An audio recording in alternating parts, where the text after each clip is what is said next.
sa taglay ni Mark Magnifico Magsayo. Magnifico Magsayo!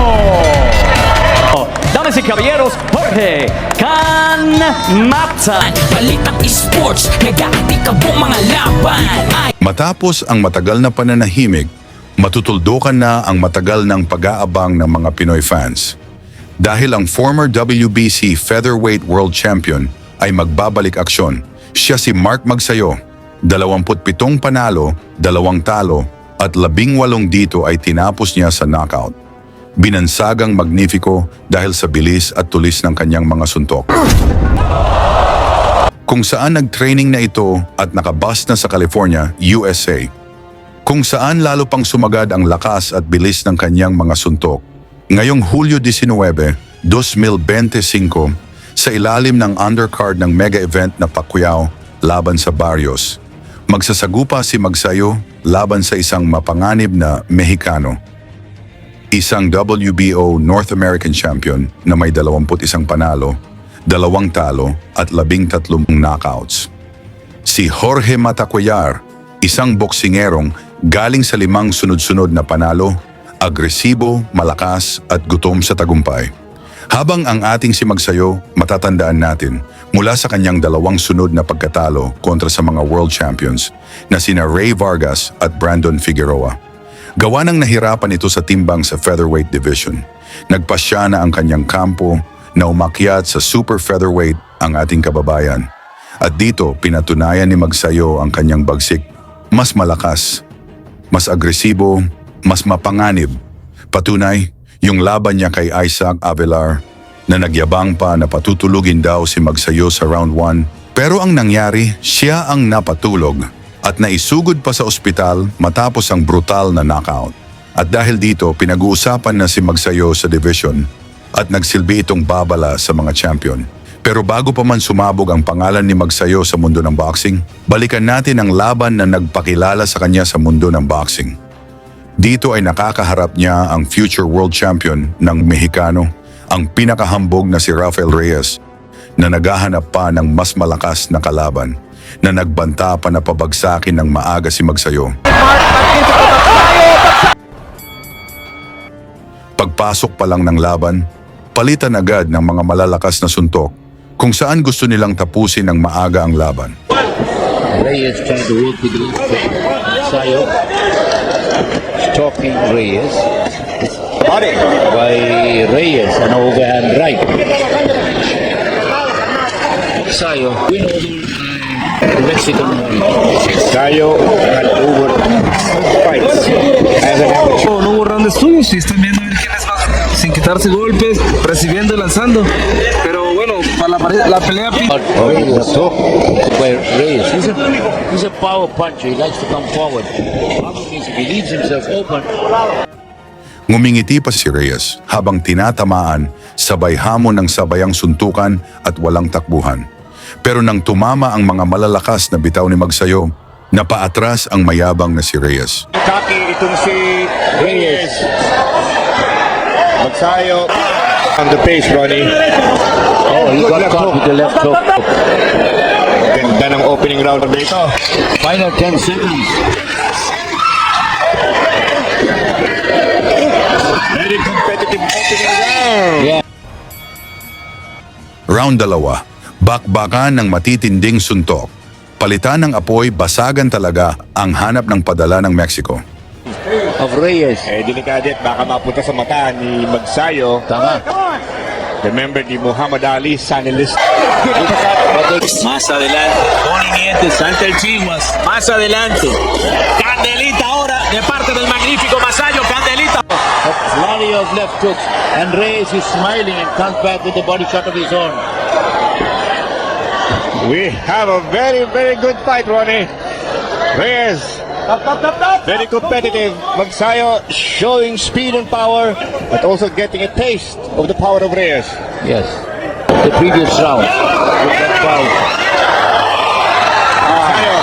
Coming back with the left and the right. He's a fighter. They are both fighters. Body shot by Reyes. Malakas din yung mga berada ng Reyes, Ronnie.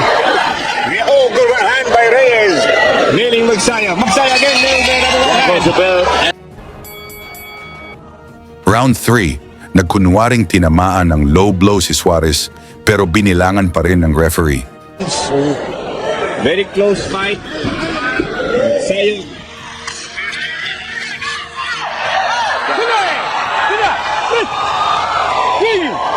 And that is a clear. Ayaw kaya Bayan sa no, low blow. Reyes, let's back down. Le faltó un poquito más de... And we have a rumble. Waterfront. Reyes. Hindi nila gusto yung mga antics ni Reyes. No se detiene el magnífico. Ahora le lanza un volado de derecha que falla. Has to be very careful. Don't get wild. So we have a third round knockdown. Ginigit ni Reyes, it was a low blow. Sabi ni referee Abanza, it's a go.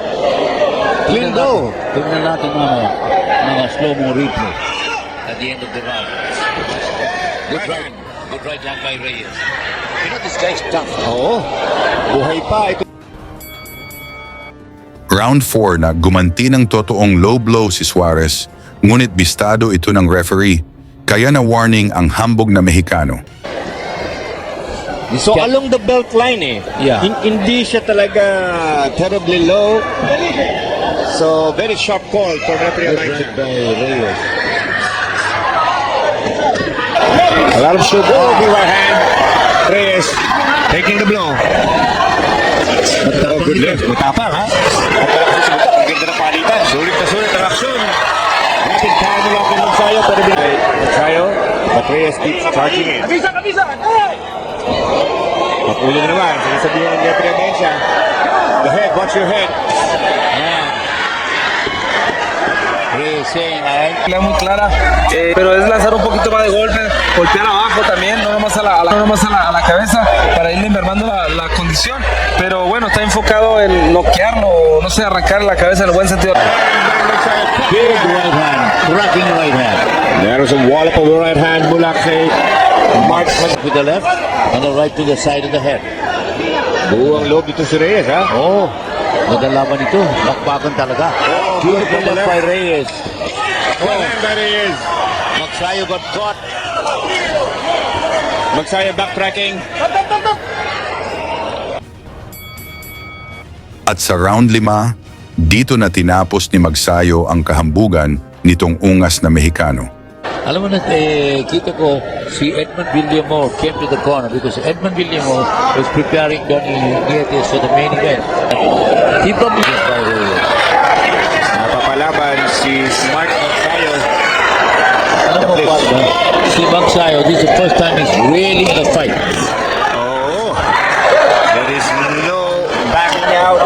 Para kay a lot of confidence, may tapang, may lakas, resiliency, ang daming mga patama, may lakas, resiliency, ang daming mga patama ni Magsayo. But he keeps fighting back, this Mexican. Oh, good left by Reyes again. Another hard right to the side of the head. A Rafael Reyes, pero descuida mucho la guardia también, José Luis. Ahí está, descuida la guardia y lo aprovecha rapidito. O sea, El mexicano. el magnífico tiene 2 años. Good overhand right by Magsayo. You know, Magsayo should just...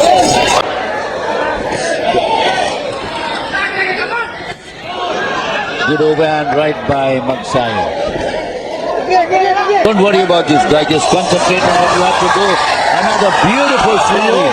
Hilo si Reyes. What a play. Oh, beautiful right hand. Mula sunod-sunod na kombinasyon, bagsak si Reyes at itinigil na ng referee ang laban Backing right hand. Reyes in trouble. Must go down. Oh, another cracking right hand. Reyes in trouble. Panalo si Magsayo via technical knockout at naging IBF Youth Featherweight Champion. Sa inyo naman palagay, magiging World Champion kaya muli si Mark Magnifico. Magsayo, ikomento nyo na ang inyong sagot sa baba. At isama na rin ang inyong location para malaman natin kung hanggang saan ang suporta ng mga Pinoy para kay Magsayo sa laban nito. Ngayong Hulyo 11, 2025, sa Las Vegas, Nevada, USA, kontra kay Jorge Matacuayar. lagi niyong sundan, huwag magpapahuli. Pag-usapan ay bakbakan, balita niya at laban. Mga Pinoy na di nagpapagapi, salamat sa mga suporta na lagi nandyan.